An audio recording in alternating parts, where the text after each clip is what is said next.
This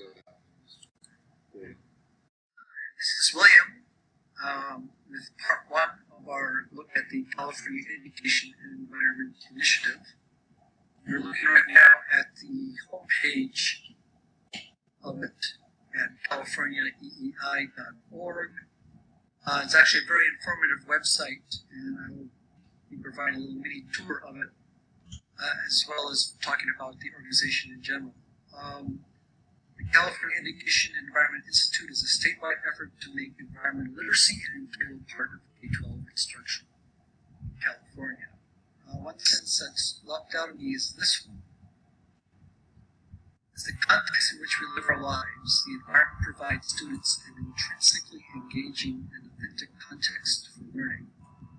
So what I get from this is that it's not only important for students to learn about the environment, because it's an important part of history, it's an important part of geography, it's an important part of their lives, but because many students are already aware of environmental ideas and issues, and are aware of how it affects things in their own lives, it is a natural path for engaging students, and promoting student engagement and interest in subjects such as history, social studies, and other academic subjects.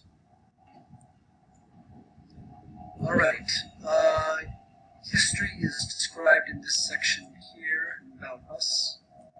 It dates back to a 2003 law that was signed to require an environmental curriculum be developed and offered to all California public schools. So its requirements included the development of statewide environmental principles and concepts in PNC, a model curriculum, and make this information available to educators on the internet.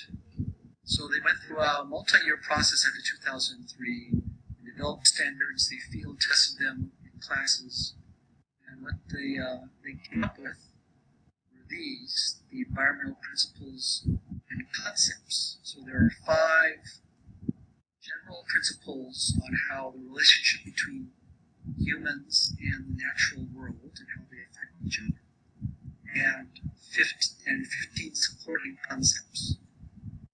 My cohorts will go into these in more detail in their sections.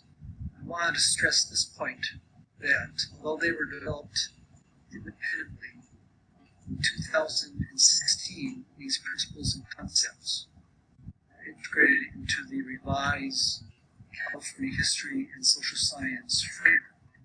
As a matter of fact, if you go to page 800 of the framework, Appendix G, you will find these very same standards. As a brief overview of the framework, standards, the principles and concepts, and the curriculum, and my colleagues will now tell you more about them. Hello, this is Ash, and as Will promised, I'm here to kind of go over these California principles and concepts in a little bit more detail. Before I go into those, though, it's important to remember that these are big ideas. They're not intended to be nailed down. They're supposed to be kind of brewing in the background. These are things you can formulate a lesson plan around without having it overpowering it, and just kind of a food for thought thing in the background. So we can go over these in 1 through 1. Principle 1, people depend on natural systems. And you can see that's subdivided into 3 more concepts here, A, B, and C. Moving along to Principle 2, people influence natural systems. And again, the concepts are down below. Principle 3, natural systems change in ways that people benefit from and can influence. Principle 4, there are no permanent or impermeable boundaries that prevent matter from flowing between systems. And the final principle, decisions affecting resources and natural systems are complex and involve many factors. Now, as you can guess, this truly is interdisciplinary. You'll see how so when Zeke goes over a bit more of the curriculum with you in a bit. But before he does, I'm going to take you over to the development of these principles and concepts. Okay, so The development of the environmental principles and policies was undertaken by Cal EPA under AB 1548. And by law, these concepts must align with California's academic content standards and not duplicate or conflict with any other academic standards. So, in addition to that, the other caveat is that they must include, but are not limited to, as of now, 15 topics. And you can see them all here: air, climate, energy, environmental justice, so on and so forth, to 15. As I mentioned, they are not limited to these. There used to be 14. The 15th is climate change. Pretty important one, I'd say. And with that said, I'm going to hand you off to Zeke.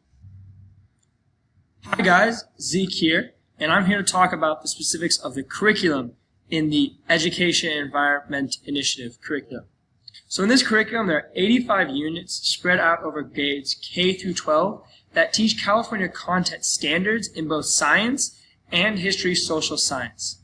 The EEI curriculum also supports your students' efforts to master English language arts standards. So your ELA standards are supported by this curriculum as well. As Ash mentioned before, this entire curriculum is based around the environmental principles and concepts and the 15 environmental topics.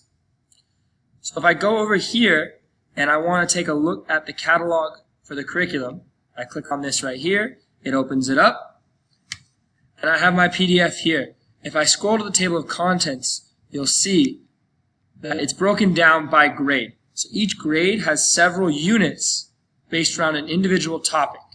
If I scroll all the way down to high school, because that's where most of us are going to be, here I find the units for history, social science, starting first with 10th grade. Let's take a look at this first one. You'll see it's a unit based around Britain solves a problem and creates the Industrial Revolution. It has components that are for both teachers, students, as well as include all the classroom materials. So you get your information on the topic, you get readings for the students, you get graphics, charts, and maps, outside resources that you can call upon, as well as student activities for them to demonstrate mastery. What makes this curriculum so great is that it was designed by California to meet the academic standards of support for both science and history social science in California. Since 2016, the environmental principles and concepts were integrated into the revised California History Social Science Framework and the new California Science Framework. So this is at the core. This was built for California, ready-made to use. It also supports your ELA standards for the state of California. In addition, it has support material that links up and can correlate this to the Common Core standards for English language and arts, as well as the technical subjects. So this really, they've done the work and they've linked this to every standard possible, by grade, by level. As we know, teacher time is precious. It's at a minimum. So this curriculum was created with the idea not to put any extra burdens on teachers. Each unit shows exactly what California content standard it is teaching to mastery. It also shows the standards lesson by lesson. In addition, it shows what standards are taught in each grade by the environmental principles and concepts used to teach them. If we go to the spiral guide here, we can see how the curriculum returns to the principles year after year to reinforce material already mastered and to engage in new, deeper understanding as the student ages. So you see it lists the standards and the principle it uses to teach that standard. And as the years go by, it cycles back and forth through these principles to really hammer them home and have the students understand them at multiple levels. The great part about this is because it's so spelled out and because it's so ready to be made by California, it becomes essentially plug and play. You can drop a unit in instead of using your textbook and still receive all the content standard information you need. Finally, we as teachers don't want to use anything that hasn't been tested or vetted. This curriculum has been tested, vetted, and approved. If we go here, we can see that it was unanimously approved in 2010 by the California State Board of Education to be used in classrooms. It has been vetted by technical experts in respective fields, as well as being approved by the California Environmental Protection Agency. The information and data in this curriculum is solid, sound, and ready to be used. Perhaps most important, it was pilot tested by teachers in real classrooms before approval. It is not something that politicians created. It is something that has been tested and used in the classroom with real students. So you can trust that it will work. And since it has been published, it has been constantly reviewed and improved upon based upon teachers' feedback since. Hi, this is Jay. You have heard about the background and some of the detailed overviews of the Environmental Education Initiative. So now let's take a journey through how these lessons can be incorporated into existing subjects such as social science. Let's go to curriculum. And how to teach EEI and curriculum components. You'll see there's a video. This is worth watching. It goes over things. You can expand on teacher kit materials to see what is contained in the teacher's kit. And then you can take a look at the student kit materials to see what is in the student kit. Now let's take a look at the teacher's edition. And again, there's a video that overviews the teacher's edition. And let's take a look at accessing the curriculum. So as Zeke mentioned, there are a large number of different modules broken down by grade, and you can see that they have the topics as well. We're going to skip forward here to a high school level 1, which is discussing growth of population, cities, and demands. This is something that those of us who are working in human geography recently covered. So we'll open it up here, and as you can see, it gives an overview of what the topic is and what some of the special environmental subtopics are. You can get a teacher's edition PDF downloaded to your computer by requesting a password. This is easy. Go there, first name, last name, email, and who you are, for example, teacher, and then that will be emailed to you. So I won't go into the PDF itself, but it is quite comprehensive. But I want to talk a little bit about some of what the other aspects of the unit are. For example, I want to take a look at this map here, the human imprint map. We'll toggle over to that. And it talks about road density. It talks about areas of California that are most impacted or least impacted by human activity. As Zeke mentioned, this is aligned with Common Core, and so we're going to take a look at the Common Core Correlation Guide.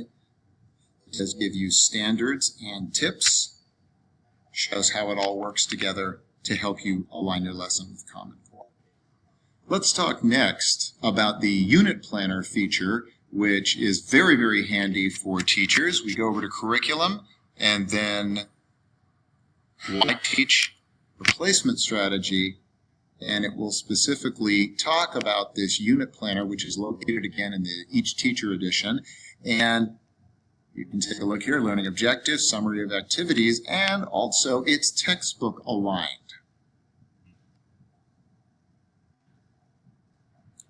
And the textbook alignment helps teachers use these EEI lessons in place of lessons within the textbooks they're using in class. Finally, let's talk a little bit about training. There is training available. They have in-person workshops and live webinars and on-demand webinars. What the training allows you to do is not only delve into how to most effectively use the EEI program, but it also gets you free hard copy of the lessons to use in your class. So it is a win-win and worth looking into for your teaching social science, science, or other areas.